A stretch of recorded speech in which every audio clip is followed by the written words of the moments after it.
This is Hidden Killers Year in Review, a look back at the biggest stories of 2025.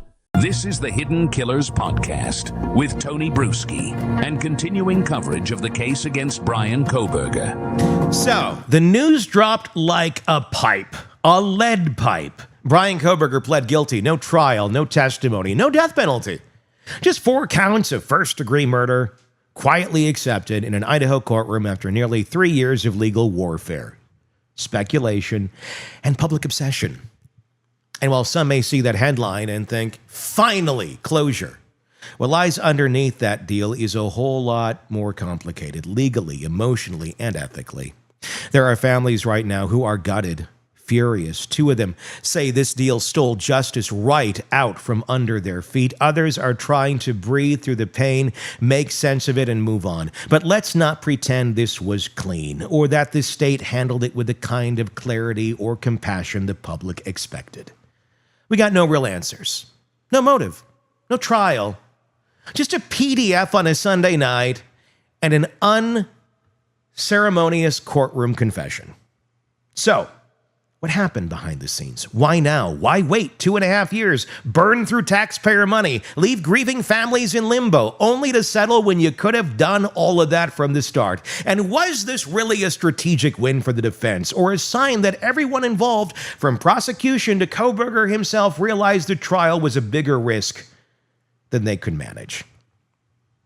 To help us unpack all of it, I sat down with criminal defense attorney Bob Mata, the guy who's been in the trenches of murder cases and knows what goes into these decisions on courtrooms, in courtrooms. Conversation goes beyond the headlines and how these plea deals are crafted, why this one may have been timed the way it was, or what it means when even the victims' families say they were blindsided. I want to know what you think in the comments section on YouTube, so if you're not there already, search Hidden Killers with Tony Bruschi on YouTube so you can participate in the comments. Hit subscribe if you're watching us on the podcast platforms as well so you don't miss any of this case and the many we follow for you here at the Hidden Killers Podcast and True Crime Today. So here's the real question I start with. Was this always the plan from day one, or did the defense just outmaneuver the state in the 11th hour?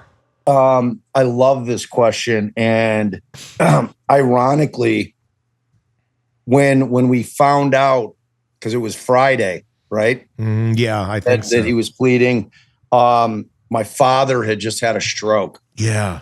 So I was in the hospital with my dad because I had just gotten done with like some softball with my daughter when the news kind of broke. And then I'm like, and it was kind of like one of those things. And you and I both as kind of, reporters, and we like to get things out as soon as possible. I'm like, man, it's like this every time for me where I've got some kind of real life family shit going on when something huge breaks. Like I think I was stuck at like Crime Con when they dismissed like Alec Baldwin's charges. Yeah. And like when that whole thing went on, I'm like, oh, because that, like, for me, that was like a huge story because you've got a prosecutor getting flame thrown. You got her taking the stand. So yeah, I was like, when that news broke, I saw it on Twitter and I told Allie, I'm like, holy shit, Kohberger's taking a plea. Yeah. And yeah, so that was it. And then, I was shocked and not shocked, both. You know what I mean? It's like I was shocked because of the timing, in that the judge, Hippler, had just ruled on their motion to continue. So, you have Ann Taylor just, a few weeks earlier preparing a very lengthy motion to continue motion, which he denied. And then, which kind of shows you where her mindset was. She's asking for more time for multiple reasons. One of those being the Dateline episode. Others, I just haven't had time to get through the thousands of files, the 16 terabytes or 30 terabytes, whatever the fuck it is. And then, the other part of it, like the background stuff. So I'm thinking, all right, well, like when I see that as an attorney, I'm like, okay, she's going to trial on this, because the fact of the matter is, Tony, many cases end up settling or pleading out on the doorstep, 11th hour. Yeah. That's not unusual, but in a death penalty case like this, it was a little surprising, and you could tell from the fact that she had filed that there had been no substantive discussions about a plea. Mm-hmm. You know what I'm saying? Because like typically in those types of cases, like when we handled Garcia, which was a death penalty case, they made that offer very early so that they didn't have to do all the work preparing for trial, because you can never assume as attorneys, no matter if you're on the defense side or the prosecution side, that either the defendant's going to take a plea or that the state's going to offer it. Mm-hmm. So you have to just do the work as if you're going to trial. So when they made that offer early in Garcia and we went to our client, he's like, absolutely not. I didn't do this. We knew that we were, we had to prepare for the fight. Now, that doesn't mean that down the road, he's not going to change his mind as evidence continues to come in and discovery, continues to come in as they build the case, which, in these types of cases, you get two years post arrest, they are continuing to investigate. It's like this concept that I think some people think that once the arrest is made, they're done investigating. Nothing could be further from the truth. Mm-hmm. That's when they have more access to the defendant than ever. Yeah. So, and they're trying to get more evidence. They always want to have as much evidence at their disposal as possible to get a conviction. So they're going to keep, digging and digging and digging up until trial. So you see it in every case. So yeah, I was surprised and not surprised, which I'm sure we'll get into a little bit more when we start talking about some of the reactions from some of the families in terms of how they were treated by the prosecution in terms of that decision that was made by the prosecution. But it was kind of a crazy day. Why 2.5 years in, I guess, is the big question. Why was there not an offer made early on? Why last minute? That's my question. I think, like, if I had to guess, man, like initially, because like if we recollect back when Ann Taylor was appointed to the case, right? I remember her coming out and making a statement to the effect that he was factually innocent. Mm-hmm. Okay, which means that my guy did not do this. You have the wrong guy, which technically is unethical. Like, we as defense attorneys are not supposed to go out and say that. Mm-hmm. Like, we can go out and say, my client is presumed innocent. Yeah. And, the state has to prove their case and that kind of thing. To go out on a limb as a defense attorney and like kind of break the rules and say, my client is factually innocent, he didn't do this, is a different thing than saying he's presumed innocent, right? Yeah. So when she did that, I think the state was of the mindset that, all right, well, and I think that if we were to look back, she probably said that prior to. Yeah. Because when you are a defense attorney and you're having those initial conversations with your client pre-trial, you don't have the discovery yet. Yeah. You know what I mean? It's like I talk about it on my podcast all the time. It's like I don't have, like, it's not the real world where you have clients that come in and they confess to you. Like, that's the movies and TV. That's not real life. Yeah. The vast majority of the time they're going to come in and they're going to say, and I asked the question very carefully. I'm saying, don't tell me what you did. Tell me what they're saying that you did. Mm-hmm. They being the government. Yeah. Right. 'Cause that's a different question as well. And, at that point, if they're denying it, when I start getting discovery and I start seeing the evidence, that's when I have another conversation with my client wherein I'm saying, all right, you need to come into the office. I just got a big discovery dump. I've gone through it.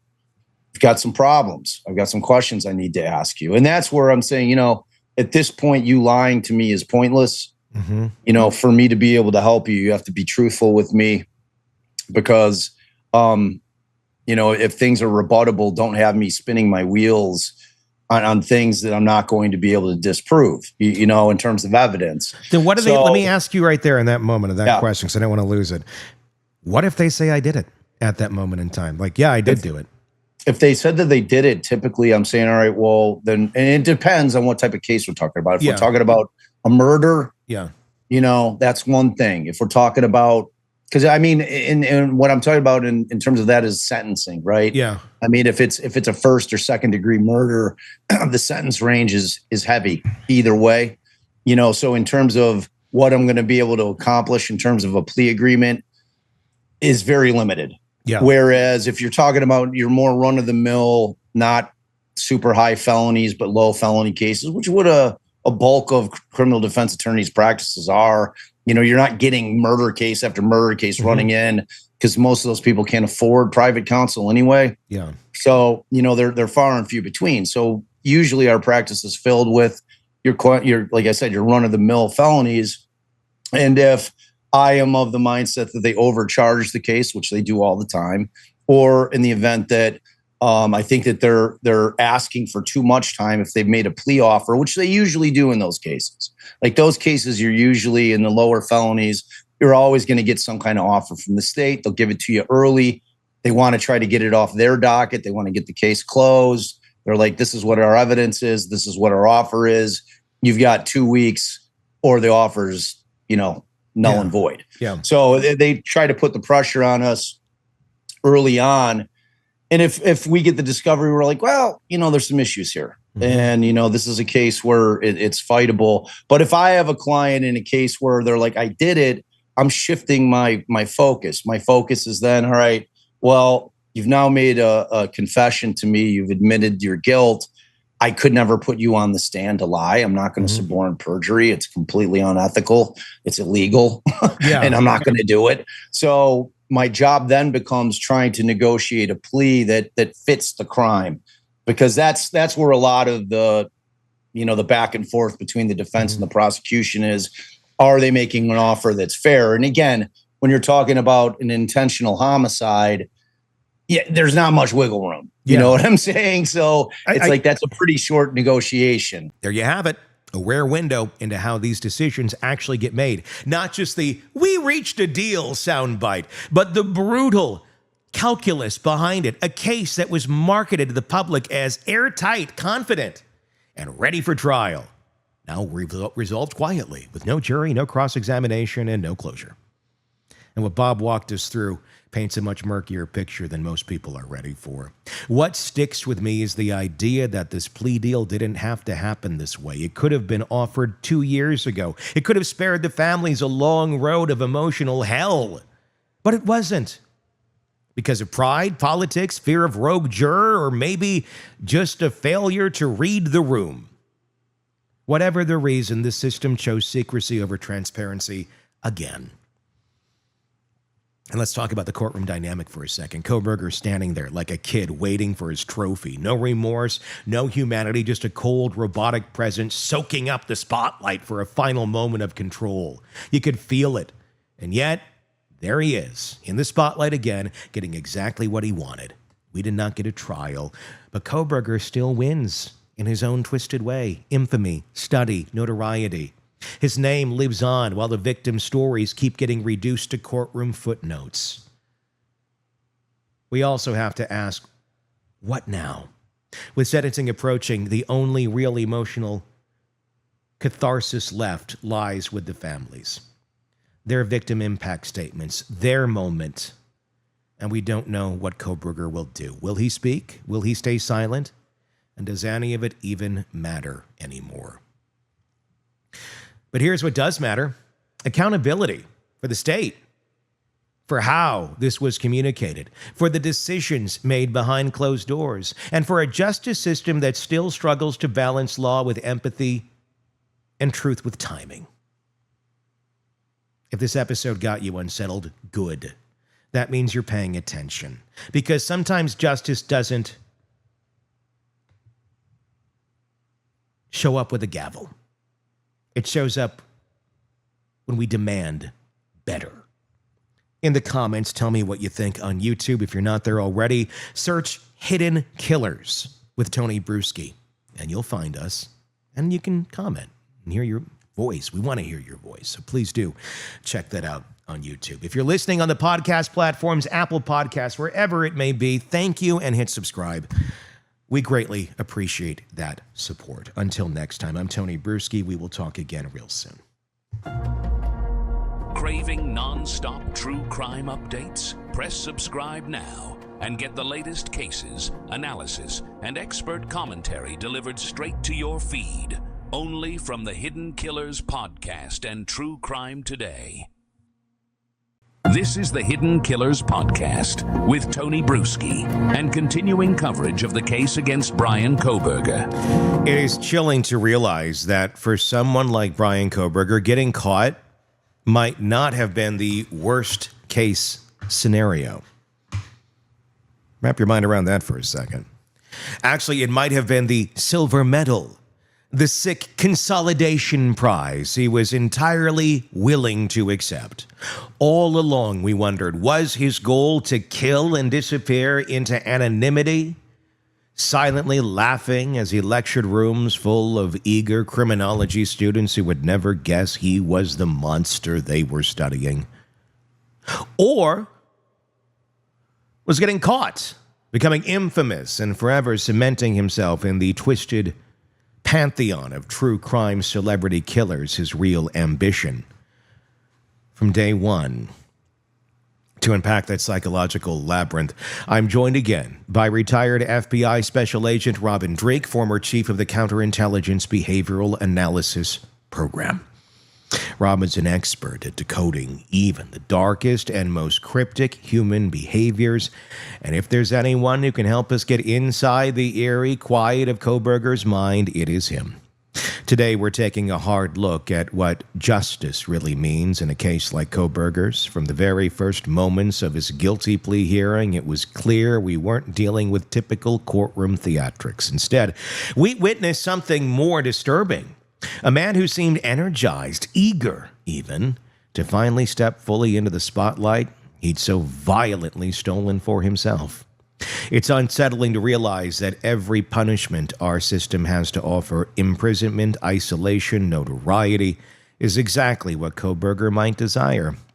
It's as if he's hacked the system, turning justice into a sick form of reward. Rob and I wrestle with that uncomfortable truth. Is this man actually happier now, knowing he'll forever be studied, scrutinized, and dissected? Could solitary confinement, the harshest punishment available, be exactly what he craves? An opportunity for endless reflection on his accomplishment? We are going to grapple with the terrifying notion that our justice system, designed to punish and protect, might inadvertently be giving this monster precisely what he wanted all along. Throughout our discussion, Robin lays bare the psychological intricacies at play here, how Kohberger's complete lack of emotional depth and his disturbing grandiosity make traditional ideas of punishment almost meaningless. We also dive into the conflicted emotions swirling around the victims' families, who must now live with the reality that Kohberger's punishment could very well double as his reward. Before we hear from Robin, I want you to consider one chilling thought. Can justice truly exist when the guilty see their sentence as their crowning achievement? Is there any punishment severe enough for someone who views notoriety as victory? In the comments section on YouTube, I want to hear your voice, so let me know what your thoughts are. If you're not on YouTube right now, if you're listening to us on the podcast platforms, hit subscribe there, please. And then also do join us on YouTube. Search Hidden Killers with Tony Bruschi so you can comment and let your voice be heard. All along, I mean, from the very beginning, I think we hypothesized on the idea that, did he do this to get on the ride, basically, to get on the horrible ride of murder and to experience what this is like? But what's the end goal? Was it to get caught? I think there might have been options there, and I don't think any of them were particularly of opposition to him. Again, my conjecture, I think the ideal goal might have been, go do this, don't get caught, and then teach about it. and then and be this infamous person, but you're the only one who knows who you are. And then you can be the smartest person in the room because you can teach about it because you did it, but nobody knows that you did it. And you can be the one that has all these genius insights into this mind that can't be understood and can't be, isn't found because nobody knows who he is or where he is, but you're the one giving it and no one's the wiser. Like, the joke's on you. I think that was probably the ultimate. But I think he was resigned to the secondary prize, which wasn't Rice-A-Roni, the San Francisco treat. It was getting caught and then being exactly what you talked about, being the one that gets studied. But also then being that figure that's going to get the letters, that's going to get the attention, that's going to have movies made about him. I mean, and there doesn't seem to be a way around this one where he's not essentially getting what he wants. Honestly, I feel like the only way out of this one is him dying. So he's not there to enjoy it. Hence, that's why 2 of the 4 families are distraught over the fact he's not getting death penalty, which he still wouldn't have died for a long time anyway. Yeah. It's the criminal justice system. I was thinking about this heavily last night. There is no justice that our current system has that can right this wrong. No. He wins. Yeah. He's he's on plan B, but plan B is completely fine with him. And I don't think this was part of it. Again, I don't think he thinks as in depth about himself or I think he does. His ability to be self-aware enough in these areas. I think we are helping him think this through. I'm not helping him, but you see what I mean? I think we're on to something he was intuitively doing. We're giving him a little more credit, I think, for being proactively strategizing plan B. I think he recognized plan B as it materialized in the jail cell when they approached him with the plea agreement. Then all of a sudden his brain went to plan B, and all of a sudden we're saying, oh yeah, he's winning.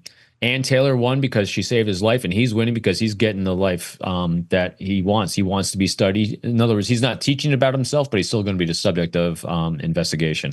I mean, I hate that. Yeah. It doesn't that tear you up saying it? Our justice system is not designed for a human being like this.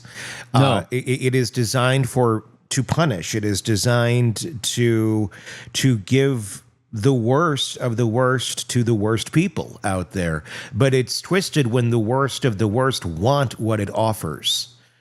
And that's what's happening here. The families, I don't want to speak for the families at all, but again, trying to my best to put myself in those shoes, I would imagine they'd want him to suffer. They want him to feel remorse, pain, anguish, resentment that he's in prison arrested. All these emotions are what they want from him. And meanwhile, I think from what we're saying, man, he's gonna like it too much. It's horrible.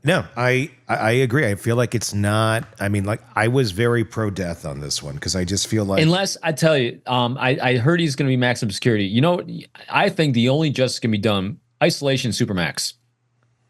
Yeah. Because Robert Hansen, the FBI spy that was caught, he was convicted and sentenced to life in prison in supermax. He got 1 hour of sunshine a day for his entire life. That's what Kohberger should get. I don't know if they can impose that sentence on him, but the only justice to me is isolation, no outside contact. You die in a cell. That's completely it, because you can't give him what he wants. I feel like, and that's, again, it's opposite land here with Kohberger. At least in my opinion, It feels like it's like saying, Dracula, you're gonna have to sleep in a casket. You're gonna be in this small room, and you get a casket, Dracula. That's all you get. Dracula's like, all right, this is great. I feel kind of like maybe this is like we're putting him in his natural environment. Like, I don't think he minds the isolation. I think he's made a lot of peace with that. But I mean, the level of isolation to which he's about to receive is beyond, I think, anyone's comprehension. And what I mean by that too is, I think because the parents said, him being able to breathe, him being able to interact with other people, him being able to then profit in any way whatsoever from what he did is just another stab wound to the families. And so being able to deny him all those things is what I would think, even though he still might be fine with isolation, all the things we're saying, being able to at least deny him those other things that would prevent more pain being inflicted on the victims. It's interesting because Catherine, when she was talking with Brian Enton on News Nation the other night, and I'm not quoting directly here, but paraphrasing, she said something to the effect of, he has the intellectual capacity to reflect on his actions, and she's really curious to study him. She's open to going and trying to get behind this brain, because she believes, from her own interactions with him when he was her student, that he is intelligent, that he can reflect on his own actions and doings. There's not the emoting complex necessary to it where he's going to necessarily feel appropriate emotions for what he's done, but it's just that cold, calculated, very mechanical way of reflecting. This is my conjecture here, where he can look back on it and maybe walk us through, kind of like in the Ed Kemper sort of way, or some of the other, infamous serial killers that we've seen. My mind's going to like Mindhunter, and some of the examples that that were written about in the book and demonstrated in the series, where I could see him being one that just comes out, has a fairly calm conversation with somebody, seems like somewhat normal on the surface, until he just starts talking about how he decided to go butcher these kids up one day, and talks about it like he's ordering a Arch Deluxe from McDonald's, even though they discontinued them 10 years ago. To the detriment of the family, I do think we can learn a lot from him, because he doesn't strike me as an individual like many of these psychopaths, serial killers that we've had in the past. He doesn't strike me as a deceptive individual. Yeah. In a sense of, I think he, because his level of no emotion is so low that, and remember, psychopathy doesn't indicate your level of intelligence either. He's extremely intelligent. And I think, in other words, we have no data points of deception, with the exception of the fact that, he was hiding that what he was doing here, but then ultimately he did confess. Yeah. So it'll be really interesting, I think, because he is a different nut. He's like he's what you picture when you picture a serial killer. Mm-hmm. And so I think the family's loss is tragic. I'm hoping we can learn enough to recognize earlier other Kohbergers if people are going in to study him, because I think there's a lot to learn. What are we going to learn? I guess that is the big question. And I'm not opposed to studying him. I'm not. I mean, as much as it's you're giving him what he wants, but are we doing it for the greater good? And I think, if I was Steve Goncalves, again, you'd have to really be checking me for a plastic gun when it comes into, I think, going into that sentencing. Wholeheartedly. Because I'd be willing to go down for my kid and ending this. But they got to give it time though, too. You can't, you got to let the victims take a breath. Yeah. I wouldn't expect them to be... Let the pain and suffering and isolation wear in for a couple of years and then start maybe. I do not blame them for their reactions and being vehemently opposed to this. Listening to Robin dissect the psychology behind Bryan Kohberger's chilling motivations is a stark reminder that not all punishments are created equal. For most of us, prison, isolation, and a lifetime of scrutiny would feel like the end, like a nightmare we desperately avoided. For someone like Kohberger, these things might feel disturbingly close to success. The twisted pinnacle of a life previously filled with emptiness and rejection, that's the grim irony we're facing. Our system is designed to punish. But for Kohberger, punishment could very well mean validation. Robin made a critical point about Kohberger's potential desire for anonymity, that dream of committing an atrocity and getting away clean, becoming the secret, smartest guy in the room who could casually lecture on his own unsolved crimes. Yet even failing at that, even getting caught, seems to hold an alluring attraction for him. Now he's guaranteed a permanent place in the annals of infamy, studied and dissected by criminologists and psychologists alike. He's achieved notoriety, precisely the kind he may have always desired. But what does that say about our justice system? Robin emphasized the uncomfortable reality that our methods of punishment, confinement, isolation, even death may fall spectacularly short when faced with someone who actually wants those outcomes. It's horrifyingly like other cases. It's horrifyingly like offering Dracula a coffin and explaining to him, here you go. Here's your casket, and expecting him to be unhappy. For Kohberger, solitary confinement might not be punishment. It might be comfort. Isolation might not be torture. It might feel like home. We can't lose sight of the victims' families who are now forced to grapple with this brutal paradox. Their frustration and agony are palpable, understandably so, because how do you find solace when the punishment for the man who took your loved ones may, in his twisted mind, amount to reward? The pain these families endure doesn't fade with a guilty plea. If anything, it intensifies, knowing the killer may see his punishment as validation. As Robin suggested, maybe the only true form of justice here is total isolation. Complete and absolute denial of human interaction, contact, and acknowledgement. But even that solution is imperfect because it still grants Kohberger the twisted notoriety he sought. Ultimately, our conversation with Robin leaves us facing some profoundly unsettling questions. Can true justice ever be served when the convicted murderer finds solace in notoriety? Can closure ever come to the families when the killer seems indifferent, even satisfied with his fate? This isn't just a discussion about one man's sick quest for infamy. It's a gut check moment for how we define justice itself. Because when punishment begins to look like reward, we might have to reconsider everything we thought we knew about delivering justice to those who least deserve it. Let me know what your thoughts are in the comment section on YouTube. If you're not there already, search Hidden Killers with Tony Bruschi so you can join us there as well. Hit subscribe. You can watch our video version and get us there. And if you're on the podcast platforms, wherever it may be, Apple Podcasts, Spotify, iHeart, hit subscribe there as well so you don't miss any of our coverage on this case and the many that we follow for you right here at the Hidden Killers Podcast and True Crime Today. I'm Tony Bruschi. Thank you so much for watching and listening. We'll talk again real soon. Craving non-stop true crime updates? Press subscribe now and get the latest cases, analysis, and expert commentary delivered straight to your feed. Only from the Hidden Killers Podcast and True Crime Today.